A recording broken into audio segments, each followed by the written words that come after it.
Welcome to our channel. Motivate our soul. Please subscribe my channel. ராஜா பாவம் பரிதாபமாக உட்காந்துருக்காரு. என்னடா இதுக பேசுக இப்படி, நம்ம என்ன சொல்லன்னு. வாங்க ராஜா வாங்க.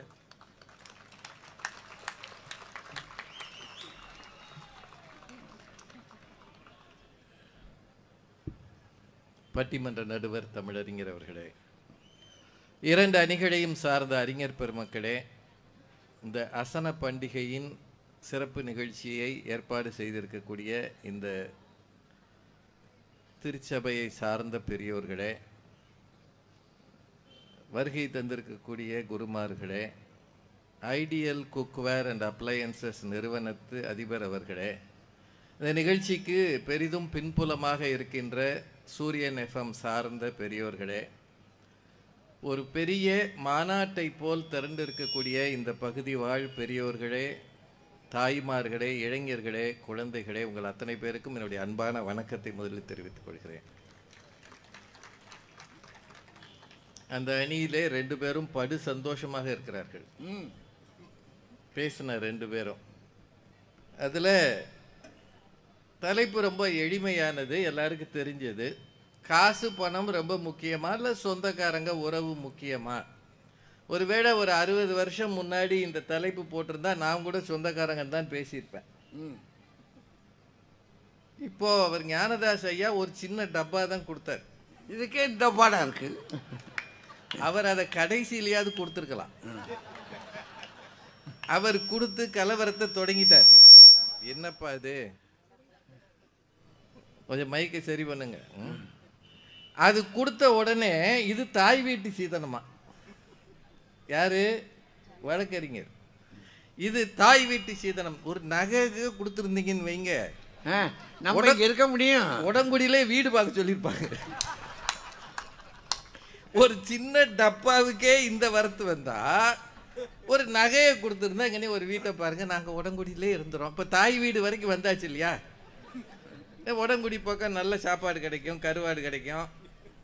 2 பேரும் மாறி மாதிரி என்ன சொல்லியிருக்காங்கன்னா, அதில் அந்த அம்மா அந்த முதல்ல பேசினாங்களே அவங்க, அது அவர் போகிற போக்கில் சொன்னாங்க, ஐயா அவர்கள் இதையெல்லாம் இன்னொன்று கொடுப்பாருன்னு நான் நினைக்கிறேன். நாங்கள் கவிதா அது 1 பத்தாதா? அவங்க எந்த அணிக்கு பேசுகிறாங்கன்னா சொந்த பந்தம் முக்கியம்னு பேசுகிறாங்க. ஆனால் இப்போ என்ன சொல்கிறாங்க, எங்களுக்கு இன்னொன்றும் கொடுப்பார் என்று போகும்போது நினைக்கிறேன். கொடு முடியாது. நம்ம எந்த அணியில் இருக்கிறோம்?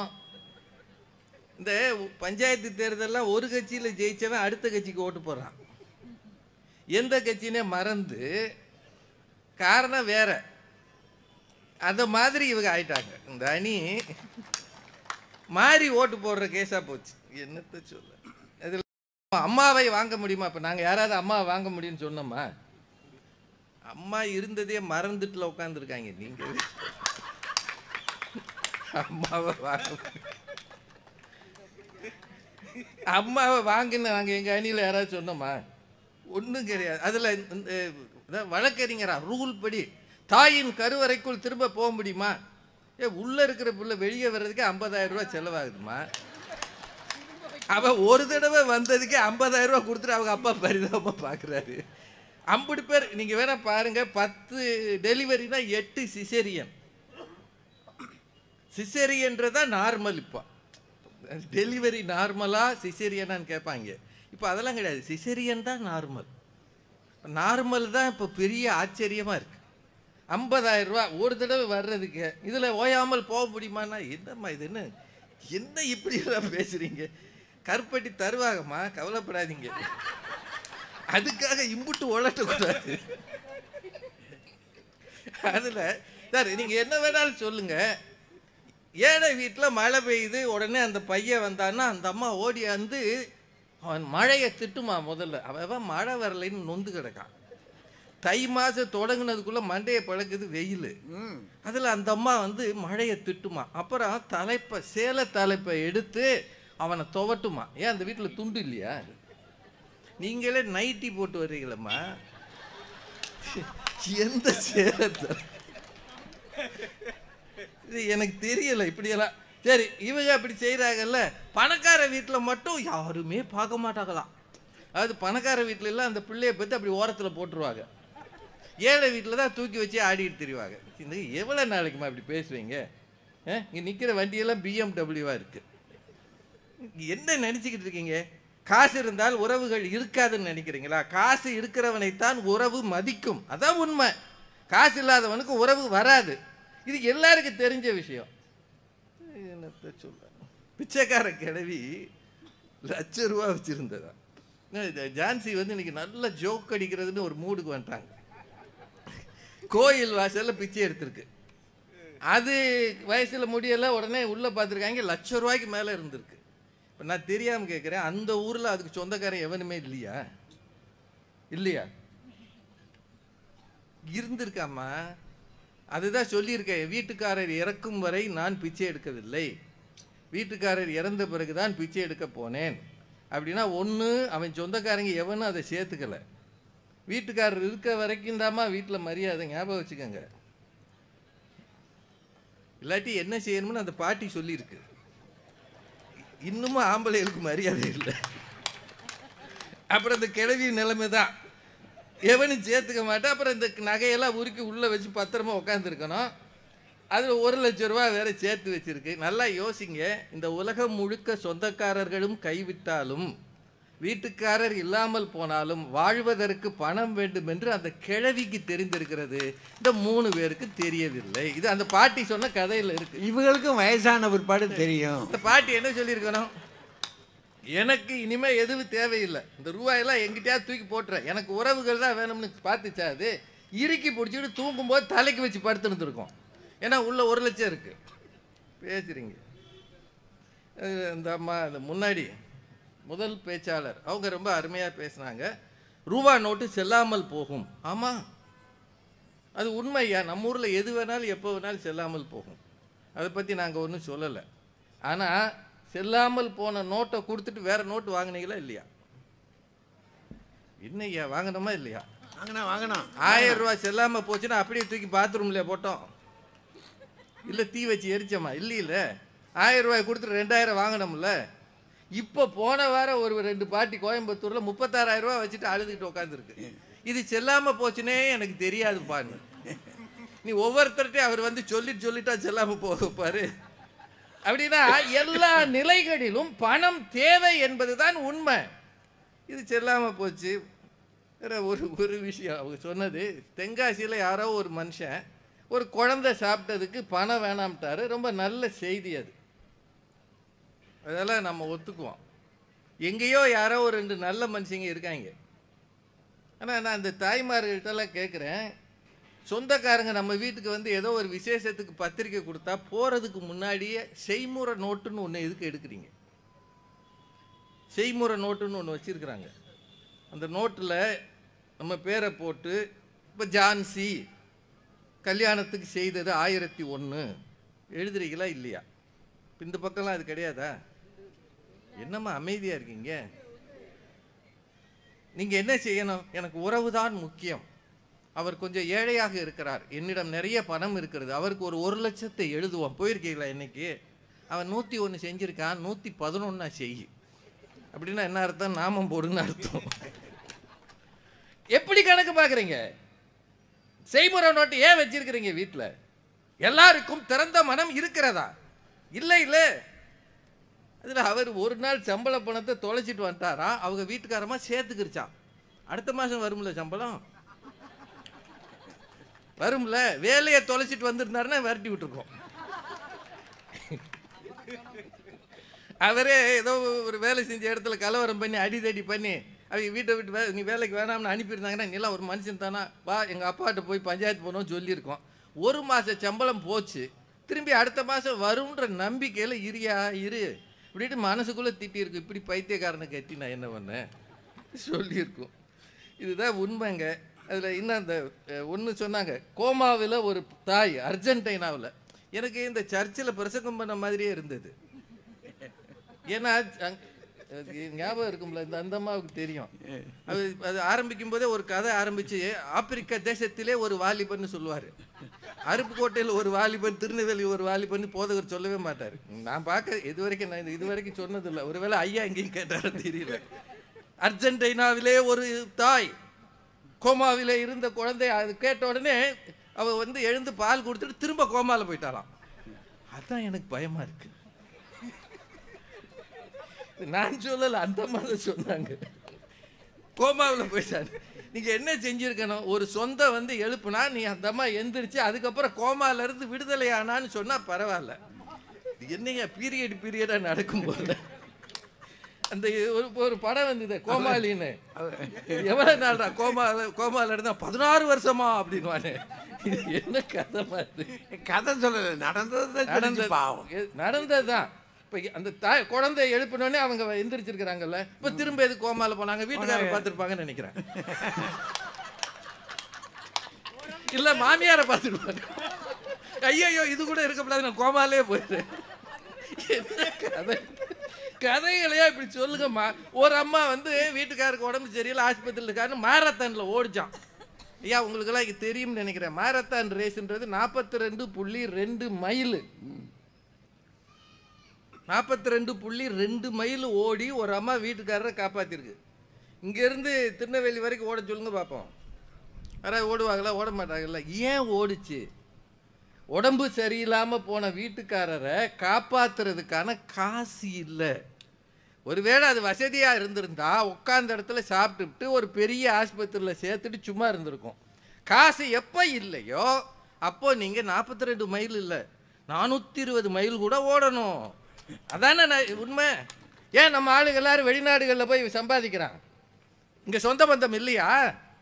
இங்கேருந்து இந்த பக்கம் சிங்கப்பூருக்கும் அந்த பக்கம் சண்டை நடந்துக்கிட்டு இருக்கு கல்ஃபில். அங்கேயும் போய் உட்காந்துருக்கானே நம்ம ஆள். ஏன் உட்காந்துருக்கான்? காரணம், அங்கே சென்று சம்பாதித்தால் தான் இங்கே இருக்கிற சொந்த பந்தம் சந்தோஷமாக இருக்கும் என்று ஒவ்வொருவரும் தெரியும். அந்த அணியே அப்படித்தான் இருக்கு. 1-2 மட்டும் சொல்லிடுறேன். நீங்கள் இந்த இடத்துல பைபிள் படிக்கிற எல்லாருக்குமே தெரியும். இங்கே மனம் திரும்புகிற ஒரு மனிதனை தேவதூதர்கள் விரும்புவார்கள். எப்படி விரும்புவார்கள் அப்படின்றதுக்கு லூக்கால ஒரு சின்ன உவமை சொல்றார். என்ன உவமைனா, 10 வெள்ளிக்காசு இருக்கு ஒரு பாட்டிக்கிட்ட. அந்த 10ல் 1 காணா போயிடுது. காணா போனா என்ன செய்வா அவ? அதில் ஒரு வெள்ளிக்காசு காணாமற் போனால் விளக்கை கொளுத்தி வீட்டை பெருக்கி அதை கண்டுபிடிக்கிற வரைக்கும் ஜாக்கிரதையாய் தேடாமல் இருப்பாளோ? இருக்கா இல்லையா? இப்போ என்ன செஞ்சிருக்கணும்? 10 போனா 10 இருக்குல்ல, 1 போனா போதுன்னு விட்டுருக்கலாம்ல. அப்படின்னா பரலோக ராஜ்யம், அதற்கு மனம் திரும்புகிற ஒரு மனிதனை பற்றி பரலோகத்தில் எப்படி மகிழ்ச்சி வருமா? காணாமல் போன ஒரு காசை கண்டுபிடித்தது போல் மகிழ்ச்சி வரும்னு சொல்கிறார் என்றால் வேறு எந்த ஓம்பையும் சொல்லலை. காணாமல் போன சொந்தக்காரனை போய் கூட்டு வந்தோம்னு சொல்லலை. சொல்லியிருக்கணுமா இல்லையா? என்ன மாதிரிங்க சார், காசு இருந்தா தான் முடியும். டிஎன்பிஎஸ்சியில் பாஸ் ஆகணுமா? அதுக்கு ராமநாதபுரம் வேணும். 2 இங்கில் எழுதலாம். இப்பதானே கண்டுபிடிச்சிருக்காங்க. இவ்வளவு நாள் போனதெல்லாம் போயிருச்சுல. போன வண்டியெல்லாம் போயிருச்சு இல்லைங்க, புது வண்டியை தானே பிடிச்சிருக்காங்க. காசு என்னென்ன செய்யுதுங்க? காசால முடியுங்க அது. நான் காசு நல்லது சார், காசு வேண்டாம்னு சொல்லப்படாது. இந்த உலகத்தில் காசு தேவை. ஏன்னா பாருங்க, இதெல்லாம் பைபிளில் இருக்கிற விஷயங்களை சொல்கிறேன். நீங்கள் நம்ம சர்ச்சைகளை நிறைய பேசுகிறோம்ல ஐயா, இது தெரிஞ்சதுனால. பூமியிலே பொக்கிஷங்களை உங்களுக்கு சேர்க்காதீர்கள், எங்ககிட்ட கொடுத்துருங்க.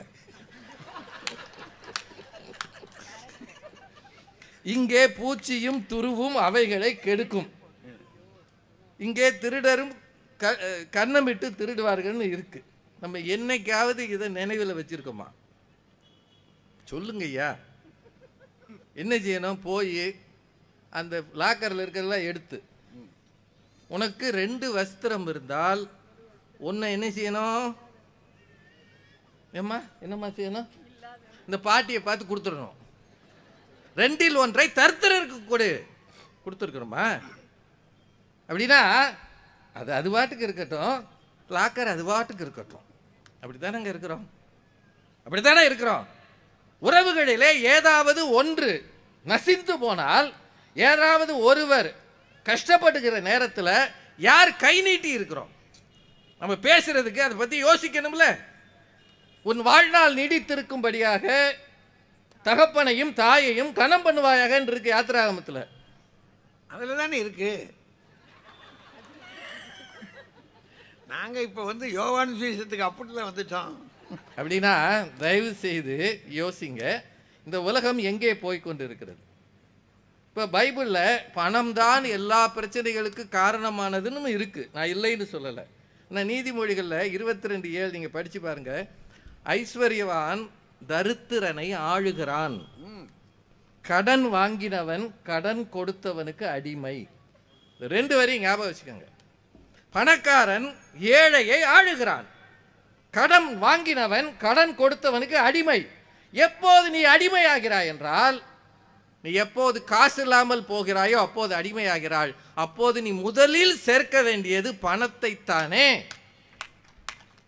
இல்லைன்னா அவர் சொல்வாரா, தேவனுடையதை தேவனுக்கும் ராயனுடையதை ராயனுக்கும். அவரே வரி கட்டும் போது ஒரு மீன் கொண்டாந்து காசு கொடுத்துச்சா இல்லையா? இருந்துச்சா இல்லையா? நமக்கு தர மாட்டேங்குது, நம்ம காசு கொடுத்து மீன் வாங்குறோம். இதுதான் உண்மைங்க. இதெல்லாம் அவங்களுக்கு தெரியும். இன்னும் ஒரே ஒரு வசனம் மட்டும் சொல்லிடுறேன். சொந்த பந்தம் நம்மோடு வருமா காசு இல்லாவிட்டால்? இதுவும் நீதிமொழிகள், நீங்களாம் போய் பாருங்க. 19:7 தரித்திரனை அவனுடைய சகோதரர் எல்லாரும் பகைக்கிறார்களே. அவளை காலத்திலிருந்து இப்படி தான் இருக்கு. இந்த அம்மா மட்டும் சொல்றாங்க, நாங்கள் யாரை வேணாலும் சேர்த்துக்கொள்வோம், காசு இல்லாவிட்டால் பரவாயில்லை, ஆனால் ஐடியல் மட்டும் இன்னொன்று தரணும், மாமியாரை மட்டும் வரட்டி விட்டுருவோம். தரித்திரனை அவனுடைய சகோதரர் எல்லாரும் பகைக்கிறார்களே, எத்தனை அதிகமாய் அவன் சிநேகிதர் அவனுக்கு தூரமாவார்கள். என்ன எவ்வளவு வலுவான வார்த்தை இது! சகோதரர் பகைக்கிறார்கள், சிநேகிதர் தூரமாகிறார்கள். காரணம் ஒன்றே ஒன்றுதான், அவன் தரித்திரன். உனக்கு உண்டான எல்லாவற்றையும் வித்து தரித்திரருக்கு கொடுன்னு சொன்ன அதே விஷயத்துல இப்படியே இருக்கையா, என்ன செய்வீங்க நீங்க? காசு சேர்த்து தானே ஆகணும். ஜான்சி இன்னைக்கு நிம்மதியா போக மாட்டாங்க. ஜான்சி எங்க நிம்மதியா போக? இதுதாங்க உண்மை. ஒரே ஒரு செய்தி மட்டும், இந்த உலகத்துல சொந்த பந்தம் வேண்டாம்னு நான் சொல்லலை. இந்த தலைப்பு, இந்த நிகழ்ச்சியை நடத்துறதே ஐடியல் தான். சொத்து சுகம் அப்படின்றது ஐடியல், சொந்த பந்தம்ன்றது ஐடில். ஐடியல்னா சோம்பேறித்தனமா உட்கார்ந்து திங்கிறதுன்னு அர்த்தம். சொத்து சுகம் ஐடியல். ஐடியல்னா லட்சியம். அது உங்க எதுக்கு அந்த மாதிரி ஒரு பேர் வச்சிருக்கிறாங்கன்னா, லைஃப் ஐடியலா இருக்கணும், முன்மாதிரியா இருக்கணும். அது இருந்தால் இந்த சமூகத்தில் நிறைய நீங்க செய்ய முடியும். வருமானத்தை வைத்துத்தான் ஒரு ஊராட்சியா நகராட்சியா மாநகராட்சியான்னு பிரிக்கிறாங்க. வருமானத்தை வைத்துத்தான் ஒரு குடும்பத்தின் அந்தஸ்தை இந்த சமூகம் தீர்மானிக்கிறது. வருமானத்தையும் அதனுடைய வளர்ச்சியையும் வைத்துத்தான் இந்த உலகம் ஒரு நாட்டையே மதிக்கிறது. நாம் இன்னும் வளர்ந்து வருகிற நாடாகத்தான் இருக்கிறோம். அமெரிக்கா வளர்ந்த நாடாக இருக்கிறது, சிங்கப்பூர் வளர்ந்த நாடாக இருக்கிறது. காரணம் என்ன? எந்த நாடு காசில் நிறைய இருக்கோ. இப்போ 31 எல்லாரும் பயந்து கிடக்காங்க. ஏன்னா பட்ஜெட் அப்போ தான் போட போகிறாங்க. என்ன வரி வருமோன்னு பயந்து கிடக்கிறான். வருமானம் என்பது ரொம்ப முக்கியம். இந்த உலகத்தில் வருமானம் தான் அவமானங்களை விட்டு உங்களை அகற்றும். உங்களுக்கு வருகிற அவமானங்களை எல்லாம் அகற்றக்கூடியது. அது உண்மைங்க. அது காசு இல்லாத வாழ்க்கையை இவங்கெல்லாம் வாழ்ந்திருக்க மாட்டாங்கன்னு நினைக்கிறேன். ஏன்னா வீட்டுக்காரர் நல்லா சம்பாதிச்சு கொடுக்குறாரு, கடைக்கு போய் நிற்கிறாங்க. நீங்கள் இது ஒன்று மட்டும் சொல்லி நிறைவு செய்கிறேன். ஆலுக்காஸ் என்னென்னமோ கடையெல்லாம் இருக்குல்லங்க, ஸ்ரீகுமரன் தங்க மாளிகை, அப்புறம் ஜிஆர்டி. இப்போ நீங்கள் எல்லோரும் இந்த ஊரில் லாங் செயின் போட்டே பழகிருக்கீங்க. அதுக்கு தானே கூட செலவாகும். இவ்வளவு லாங் செயின் இந்த பகுதியில் தான் ரொம்ப ரொம்ப பாப்புலராக இருக்குது, ஃபேமஸாக இருக்குது. அது இல்லாத வீடுகளே இருக்காதுன்னு நினைக்கிறேன். இல்லை, அங்கிட்டு வந்தால் அத்துட்டு போயிடுறான்.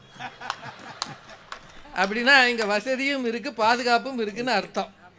இப்போ நான் சும்மா ஒரு உதாரணத்துக்கு சொல்கிறேன்.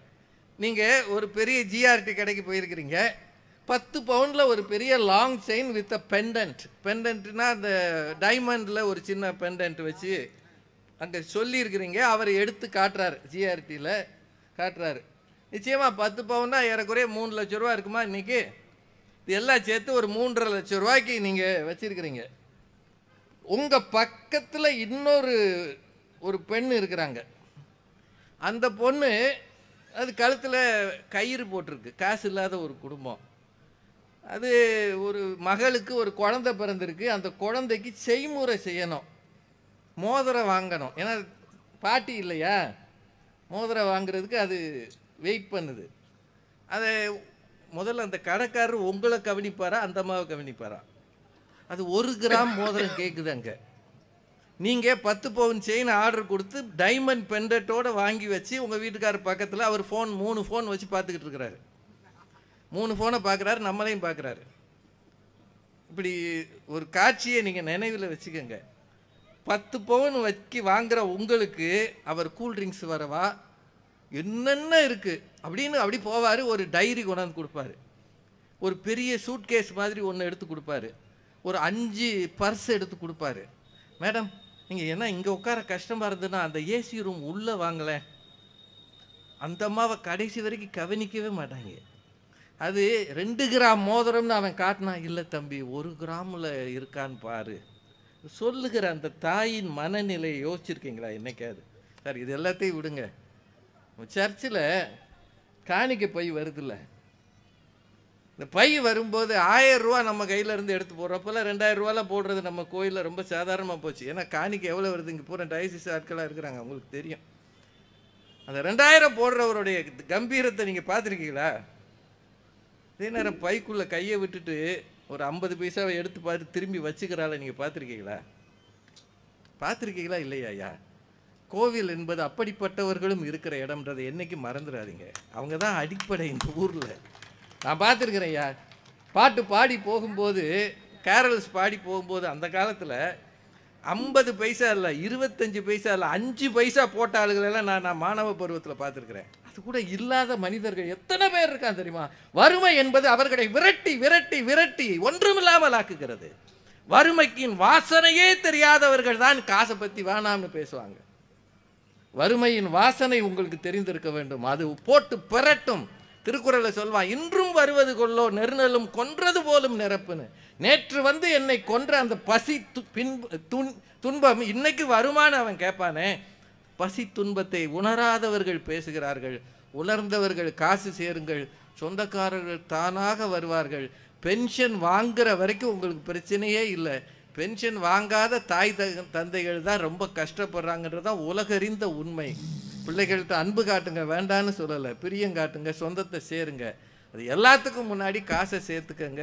அதுதான் நிம்மதியான உத்தரவாதமான வாழ்க்கையை வழங்கும் என்று சொல்லி நம்முடைய மகிழ்ச்சிக்கும் நம்ம சொந்தக்காரங்க மகிழ்ச்சிக்கும் பெரிதும் தேவை சொத்து சுகமே. இது உடன்குடியில் மட்டுமில்லை, உலகம் சுத்தினால் இதுதான் உண்மை என்று சொல்லி வாய்ப்புக்கு நன்றி கூறி நிச்சயமாக கருப்பட்டி கிடைக்கும் என்றும் சொல்லி விடைபெறுகிறேன். நன்றி. பாவிகளா, சரி சரி சரி சரி சரி. பெரியவர்களே, ராஜா கொஞ்ச நேரம் நம்மளை பூரா போட்டு அசத்தி எடுத்துட்டார். காசு இல்லாமல் கதை நடக்காது அப்படின்னு கொஞ்சம் விவிலியத்தினுடைய வாக்கியங்களை நிறைய எடுத்து வச்சுக்கிட்டு, அதுக்கு அது நம்ம ஆயர்களை பார்த்த உடனே அவருக்கு ஒரு வேகம் வந்துருச்சு. அதனால் கொஞ்சம் விவிலியத்திலிருந்து எடுத்து நிறைய செய்திகள் அங்கே இங்குமா சொல்லி காசுக்கு எவ்வளவு முக்கியத்துவம் இருக்குது அப்படின்னு. அது இல்லாதவன் கதை நடக்காது. இந்த ஊரில் அப்படித்தான். கதவை சாத்தடி, கையில் காசு இல்லாதவன் கடவுளே ஆனாலும் கதவை சாத்தடினா ஒரு தாய்க்கிழவி. காசு ரொம்ப முக்கியமான விஷயம். அது இருந்தால் தான் நம்முடைய கதையே நடக்கும். வாழ்க்கை மெல்ல மெல்ல மகிழ்ச்சியாக விரிவதற்கு அது இல்லாமல் நடக்காது. நேற்று நம்முடைய குடும்பங்கள் இருந்து நிலவையும் இன்றைக்கி நம்ம வளர்ந்துருக்கிற வளர்ச்சியையும் பார்க்குற போது இந்த சாதனையை சாதித்ததே காசு தானே. இந்த லாங் செயின் எப்படி வந்துச்சு அவர் கேட்குறாரு பாருங்க, எதை கண்டுபிடிச்சிருக்காருன்னு பாருங்களேன். காசு நான் இருந்தால் அது என்னென்ன வேலையெல்லாம் பண்ணு தெரியுமா? அது உருட்டும் புரட்டும் என்னென்னவோ வேலையெல்லாம் பண்ணிடும். அதனால் பணம் மனிதனை ஆடுகிறது. பண்ணியிருந்த பணம் தான் நமக்கு வீடுகளில் சந்தோஷத்தை கொண்டு வருதுன்னு சொல்ல சொல்ல சொல்ல ரேவதி அம்மா என்னடா நான் சொல்ல போகிறேன், நம்ம என்ன செய்யன்னு யோசிக்கிறாங்க. வாங்க, லாங் செவின் போடலையில. போற்றுதலுக்கும் வணக்கத்துக்கும் உரிய தமிழறிஞர் ஐயா அவர்களே, இங்கே ஒரு மாபெரும் மாநாடு போல திரண்டிருக்கும் பெரியோர்களே, சான்றோர்களே, உங்கள் அனைவரையும் வணங்கி மகிழ்கின்றேன். நடுவர் அவர்களே, எனக்கு முன்னால பேசிய என்னுடைய அன்பு சகோதரர் ராஜா அண்ணா அவர்கள் கோயிலில் காணிக்கை போடுற விஷயத்தை பற்றி பேசினார். பணம் இருக்கிறவர்கள் எவ்வளவு கம்பீரமாக 2000 ரூபாய் நோட்டை எடுத்து அப்படி போடுவாங்களாம். கம்பீரமா போடட்டும், அதில் ஒன்றும் தப்பு இல்லை, உங்களுக்கு தெரியாதது இல்லை. ஆனால் ஒரு ஏழை விதவை தாய் தான் வேலை செய்து சம்பாதித்த 2 ரூபாய் காசை காணிக்கையாக போட்ட போது இறைவன் என்னையா சொன்னாரு? இவள் அனைத்தையும் தந்த மங்கை, இவள் கொடுத்த காணிக்கை தான் எனக்கு பெரியது என்று இறைவன் ஏற்றுக்கொண்டது மகிழ்ச்சியா? நம்ம பாக்கெட்ல இருந்து நம்ம 2000 ரூபாயை தூக்கி கம்பீரமா போடுறது மகிழ்ச்சியா? இதை நான் சொல்ல வேண்டாம், உங்களுக்கே தெரியும். ஆனாலும் நீங்க ஒரு மயக்கத்துல சொல்லியாச்சு. கட்சிக்காக பேசுறாங்க, அது சரி, இருக்க வேண்டியதான். அதுல முதல்ல பேசினார்ல ராஜ்குமார், வந்த உடனே என்ன பேச்சு? இந்த நிகழ்ச்சி இவ்வளவு சிறப்பாக நடைபெறுவதற்கு எத்தனை பேர் பணம் கொடுத்து உதவி செய்திருக்கிறார்கள், அதான் காரணம்னாரு. அது மட்டுமா நிகழ்ச்சியின் வெற்றிக்கு காரணம்? உடன்குடியின் உடன்பிறப்புகள் அலைகடல் என திரண்டு வந்து அமர்ந்து ரசிப்பது தானங்க பட்டிமன்றத்தோட வெற்றிக்கு காரணம். பெரிய மாநாட்டு கூட்டமாவில் இருக்கு, ஆளே இல்லாம இங்க உட்கார்ந்து பேசுங்க பாப்போம். எவ்வளவு பெரிய மேடையிலையும் எப்படி இருக்கும் பேசுறதுக்கு? ரொம்ப அழகா பேசுறாரு. கணவனின் 2 வகை உண்டு, பெரிய ஆராய்ச்சி வேற. கணவர்களில் 2 வகை. மனைவி கேட்டதையெல்லாம் வாங்கி கொடுப்பவன் ஒருத்தன், வாங்கி தரேன்னு சொல்லியே வாங்காம விடுறவன் ஒருத்தனா. இதுக்கு பேர் தான் நம்ம ஊர்ல வாயில வடை சுடுறதுன்னு சொல்லுவான். நீ ஆமா, வாங்கி கொடுக்க முடியலன்னு சொல்லணும். அல்வா சுடுறது இல்லையா? அல்வா கொடுக்கறது. எங்க வீட்டுக்காரெல்லாம் நேர்மையா ஒத்துக்குவார். கல்யாண நாள் வந்துச்சு, ஆசையா கேட்டேன், ஏங்க இந்த வைர மூக்குத்தி ரொம்ப நாளா ஞாபகப்படுத்திக்கிட்டே இருக்கீங்களேன்னு. என்னம்மா வைரம்? பெரிய வைரம். ஓ, சிரிப்பை விடவா வைரத்துக்கு ஒளி அதிகம்னாரு. அது பொய்ன்னு தெரியும், ஆனாலும் எனக்கு சந்தோஷமா இருந்துச்சு. பரவாயில்ல, வீட்டுக்காரர் இவ்வளவு அழகா பேசுறாரேன்னு சொல்லி விட்டாச்சு. முடியலைன்னு சொல்லணும்ல. வாங்கி தரேன்னு சொல்லி ஏமாத்துறது ஒரு பெருமையா? அதை என்ன அழகா சொல்லிட்டு போயிருக்காரு. பணக்காரர்கள் பின்னால் தான் 10 பேர் வருவார்கள். ராஜ்குமார், ஏயா பைத்தியக்காரன் பின்னாலேயும் 10 பேர் வருவாங்களே, அதையே மறந்துட்டீங்க? மகிழ்ச்சி எங்க இருக்குன்னு பார்க்கணும். இந்த அடுத்தல நடுவுல ஒருத்தர் கருணாநிதி கிளவிய வீட்டுக்கு கூட்டு போனாரு, ரொம்ப அழகா சொன்னார்.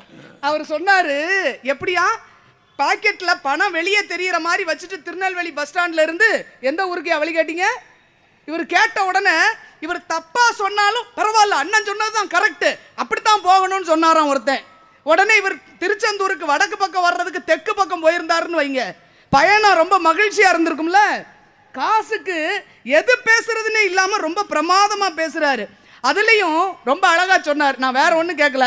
இப்ப பட்டிமன்றம் முடிஞ்ச பிறகு எல்லாரும் வீட்டுக்கு போறோம், ஊருக்கு போறோம். நம்ம எல்லாம் ஊருக்கு போயிருவோம். ஐயா, இந்த நடுவில் உட்கார்ந்துருக்காருல கருணாநிதி, அவருக்கு மட்டும் 1 லட்சம் ரூபாய் காசை கொடுத்து உடன்குடி பஸ் ஸ்டாண்ட்ல இறக்கி விட்டு போயிருவோம். ரொம்ப மகிழ்ச்சியா இருப்பார் பாருங்களேன். எப்படி நிப்பாரு தெரியுமா? இந்த மெட்ராஸ் டு பாண்டிச்சேரிங்கிற ஒரு படத்துல பக்கோடா காதர்னு ஒருத்தர் இருப்பான், ஒரு முழிப்பான் தெரியுமா? அப்படி வாயை கட்டி கேட்க கூடாதுன்னு. அது சரி, பக்கோடா காதர்னு சொல்லிட்டு கருணாநிதி ஏன் பாக்குறீங்க? இல்ல, அவர் தான் அப்படி நிப்பாருலன்னு சொல்றேன். அவ்வளவு குழந்த முகம், அதுக்காக சொன்ன, வேற ஒன்றும் இல்ல. அப்படி வச்சுக்கிட்டு ராத்திரி பூரா 1 லட்சத்தோட பஸ் ஸ்டாண்ட்ல நிக்கிறாருன்னு வைங்க, எப்படி இருக்கும்? நிம்மதியா இருப்பாரா? நாய் வந்தா கூட பயமா இருக்கும். யார் வந்துருவாங்களோ, போயிருவாங்களோ, பிடுங்கிருவாங்களோ, கொன்றுவாங்களோ, அந்த பதட்டத்திலேயே இருப்பீங்களே. அந்த 1 லட்சம் உங்களுக்கு மகிழ்ச்சி தருமாங்க. ஆனா அதை விட நம்ம சொந்த பந்தங்களோட ஒரு டவுன் பஸ்ல கட்டாமுட்டான்னு போவோமே, சந்தோஷமா தூங்கிட்டு போலாம், நிம்மதியா தூங்கிக்கிட்டு போலாம். அங்கே மகிழ்ச்சியையும் நிம்மதியையும் தந்தது சொந்த பந்தமே தவிர உங்க சொத்து பத்தெல்லாம் இல்லைங்க. அதுலயும் ரொம்ப அழகா பிள்ளைகளுக்கு உறவுகளை சொல்லி கொடுத்து வளர்க்கணும். இப்போ அத்தை வீட்டுக்கு போகிறோம், எல்லாரையும் வாங்கன்னு கேட்கணும், அன்பா வணக்கம் சொல்லு, சந்தோஷமா பேசுன்னு குழந்தைய சொல்லி கொடுத்து கூட்டு போகணுமா இல்லையா? அவள் அக்கா வீட்டுக்கு போவேல, அங்கே போய் ஒரு பொம்மையை சொல்லி கொடுத்து கூட்டு போவாராம். விளங்குமாங்க அந்த குடும்பம்? அவ எப்படி முறைக்கிறான்னு பார்க்குற டெமோ காட்டியிருக்காரு இவர் பெரிய நண்பன் விஜய். டெமோ காட்டுறேன் பாரு, பொம்மையை உட அவ எப்படி முறைக்கிறான்னு பார்க்கலாம். இப்படியா பிள்ளைய வளர்ப்பாங்க? பிள்ளைய வளர்க்க சொன்னா தொல்லைய வளர்த்துக்கிட்டு இருக்காரு. என்னையா நீங்க? அதுலயும் இந்த கடாய் கொடுத்தாலும் கொடுத்தாங்க, அதுல ஆப்ப செய்வாராம். இட்லி கடாய்ங்க. வளரணும் தம்பி, காம்ப்ளான் குடிங்க. நாங்கெல்லாம் வந்த உடனே தெளிவா எடுத்து பார்த்தோமா இல்லையா? நல்லா சொல்றாரு, எனக்கு ரொம்ப சந்தோஷமா இருந்தது. திருமணம் நடப்பதற்கு பணம் வேண்டுமா? சொத்து சுகம் நிறைய இருந்தாதான் கல்யாணம் பண்ணி வைக்க முடியுமா? சொத்து சுகத்தை நிறைய செலவு பண்ணி நாகர்கோயில்ல கிலோ கணக்கில் தங்கம் கொடுப்பாங்கிறதுக்காக அவ்வளவு செலவு பண்ணி பொண்ணை கல்யாணம் பண்றமே எதுக்கு? அவ்வளவு செலவு பண்ணி கல்யாணத்தை பண்ணி வைக்கிறமே எதுக்கு? இன்னொரு சொத்து சுகம் வாங்கவா? இல்லங்க, ஒரு மிகப்பெரிய இன்னொரு சொந்த பந்தம் நம் குடும்பத்தோடு சேருவதற்காகத்தான் அவ்வளவு செலவு பண்ணி அந்த கல்யாணத்தை பண்ணி வைக்கிறோம். அங்க சொத்து சுகத்தை விட சொந்த பந்தங்கள் வருகிறது என்பதுதான் மகிழ்ச்சியை தவிர வெறும் சொத்து பத்தை வச்சு என்ன செய்வீங்க? இப்ப அமெரிக்கா வளர்ந்த நாடுன்னு அண்ணன் சொன்னாங்க. ஆனா அமெரிக்கால இருக்கிற நம்ம மக்களை பாருங்களேன், சொத்து சுகத்துக்கு குறை இல்லை, பிரமாதமான வீடு, ஃபுல்லா ஏசி, எல்லா பொருளும் வீட்டுல இருக்கு. ஆனா அங்க இருக்கிற பிள்ளைங்க சந்தோஷமா இருக்கா? கேள்விக்குறிதான். ஏன் தெரியுமா? நமக்கு ஒரு பழக்கம் உண்டு. நம்ம ஒரு பொருள் வாங்கிட்டோம்னா அதை நம்ம சொந்தக்காரங்கிட்ட எல்லாம் காட்டி சந்தோஷப்பட்டாதான் நமக்கு சந்தோஷமா இருக்கும். லாங் செயினும் அப்படிதான், அப்படிதானே? எல்லாரும் பார்க்கணும், நல்லா இருக்கே, எந்த கடையில் வாங்கினேன்னு கேட்கணும், அப்பதான் நல்லா இருக்கும். ஆனா அந்த ஊர்ல எவனும் நம்மளை கண்டுக்க மாட்டான். இதை வாங்கி போட்டா என்ன, போடலைன்னா என்ன, என்ன சந்தோஷம் இருக்கும்? அங்க சொத்து சுகம் என்பது வெறும் பொருள். மனசுக்கு மகிழ்ச்சியை தருவது சொந்த பந்தங்களாகத்தான் இருக்க முடியும். இதுல ரொம்ப அழகா யோசிச்சு பாருங்களேன் நடுவர் அவர்களே. சொந்த பந்தம் இருந்தா எவ்வளவு வசதியா மகிழ்ச்சியா இருக்கலாம் தெரியுமா? சமீபத்தில் பேப்பர்ல வந்த செய்தி, நம்ம உள்ளாட்சி தேர்தல் நடந்துச்சுல்ல, ஒரு ஆளுக்கு 2 மனைவி, 2 பேரையும் 2 ஊர்ல நிறுத்திட்டாரு. ஊராட்சி தலைவர் பதவிக்கு தேர்தல்ல 2ம் ஜெயிச்சிருச்சு. எவ்வளவு சந்தோஷம் பாருங்க.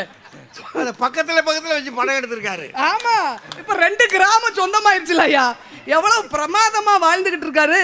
சொந்த பந்தம் எவ்வளவு முக்கியமா நமக்கு பயன்பட்டு இருக்குங்கிறத பாருங்க. ஆனா அதே நேரத்துல பணம் பெருசு பணம் பெருசுன்னு சொல்லி கொடுக்குறாங்கல்ல, போற வர்றவன் எல்லா கட்சிக்காரன்ட்டையும் காசு வாங்குறது. நம்ம ஆட்களோட புத்திசாலித்தனத்தை பாருங்க. யாரு கொண்டு வந்து கொடுத்தாலும் வாங்கிக்கிட்டு யாரோ ஒருத்தருக்கு போட்டு விட்டுறது. இப்ப பணம் கொடுத்த ஒரு ஆள் என்ன பண்ணார் தெரியுமா? அந்த பெரம்பலூர் பக்கம் பணம் கொடுக்காம தன்னை தோக்கடிச்சிட்டாங்கல்ல, அந்த மக்களை எல்லாம் கூப்பிட்டு, நான் எல்லாருக்கும் பணம் கொடுத்துருக்கேன், இன்னொரு கிஃப்ட் நான் உங்களுக்கு கொடுக்க போறேன், வாங்க எல்லாரும் என் கூட வேன்லன்னு ஒரு வேன்ல வச்சு கூட்டிட்டு போய் அவரோட வயக்காட்டில் போய் இறக்கி விட்டார். இறக்கி விட்டு, நான் கடலை விதைச்சிருக்கேன், அவ்வளவுக்கும் இன்னைக்கு களை எடுத்து நீங்க அந்த பணத்தை பூரா கழிக்கணும். நிஜமா நடந்தது.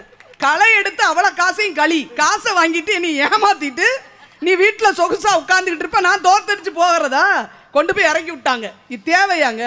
இந்த காசு பணத்து மேல மட்டும் ஆசை இருக்கிறவங்களுடைய நிலைமை இப்படித்தான் இருக்குங்கிறதுக்காகத்தான். ஆனால் சொந்த பந்தங்களோடு வாழ்றவர்களுக்கு எவ்வளவு மகிழ்ச்சி இருக்குங்கிறத மறந்துடக்கூடாது.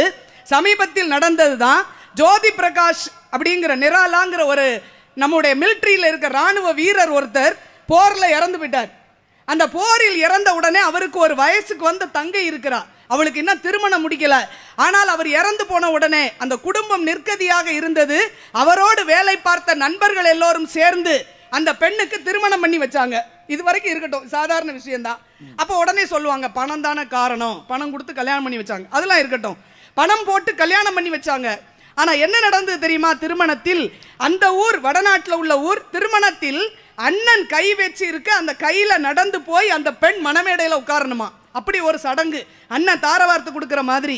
இங்க அண்ணன் இல்ல, அந்த ராணுவ வீரர்கள் தங்கள் கைகளை கீழே விரித்து வைத்து, தங்கை, எங்கள் தங்கை, நண்பனின் தங்கை, எங்கள் தங்கை போல நீ இதுல நடந்து போய் மணமேடையில் ஏற வேண்டும் என்று சொல்லி சொந்தத்துக்கு முக்கியத்துவம் கொடுத்து பெருமிதம் செய்தார்கள் என்றால், ஜாதி மத இன வேறுபாடற்ற ஒரே இந்தியா நம்முடைய இந்தியா என்பதைத்தான் அந்த சொந்த பந்தம் என்ற உணர்வு காட்டிக் கொண்டு இருக்கிறது. நடுவர் அவர்களே, ரொம்ப மகிழ்ச்சியாக சொல்லலாம், பணம் இருக்கு இல்லையா, பணம் அது மகிழ்ச்சியை தரும். ஆனா எல்லாத்துக்கும் மேல நான் தான் பெரியவங்கிற ஆணவத்தையும் கொடுத்துரும். இப்ப நடந்தது மேட்டுப்பாளையத்துல என்னாச்சு? மிகப்பெரிய பணக்காரர், ஏகப்பட்ட சொத்து சுகத்தோட இருந்தவர் என்ன பண்ணாரு? அந்த பக்கத்துல இருக்கிற மக்கள் எங்க பக்கம் வரக்கூடாதுங்கிறதுக்காக பெரிய சுவர் எழுப்பி வச்சுட்டார், தீண்டாமை சுவர். அந்த பக்கத்துல இருந்து யாரும் என் வீட்டுக்கு வரக்கூடாது, நான் பெரிய ஆளாக்குன்னு கட்டி வச்சுட்டாரு. அந்த சுவர் கீழே விழுந்து 16-17 பேர் இறந்து போயாச்சு.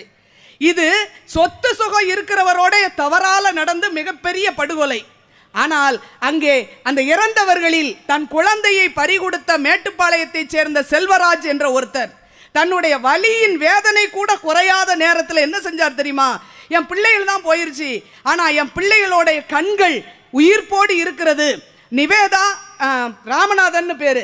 அந்த பிள்ளைகளின் கண்களை நான் வேறொருவருக்கு தானமாக கொடுக்கிறேன், அந்த பார்வை மூலமாவது என் பிள்ளைகள் வாழ்ந்து விட்டு போகட்டும் என்று நினைக்கிறார் என்றால் சொத்து சுகம் மகிழ்ச்சியை தருமா, சொந்த பந்த மகிழ்ச்சியை தருமா என்பதை நாம் நினைத்து பார்க்க வேண்டும்.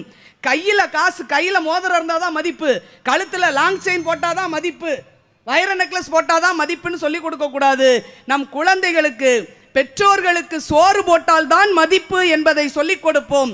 சொந்த பந்தங்களின் மேன்மையை சொல்லிக் கொடுப்போம். அப்போதுதான் குடும்பமும் சமூகமும் மகிழ்ச்சியாக இருக்கும் என்பதை சொல்லி, மகிழ்ச்சியான வாழ்க்கைக்கு பெரிதும் தேவை சொத்து சுகத்தை விட சொந்த பந்தமே என்று தீர்ப்பளிக்குமாறு வேண்டிக் கொண்டு வாய்ப்புக்கு நன்றி பாராட்டி விடைபெறுகிறேன். நன்றி, வணக்கம். பெரியோர்களே,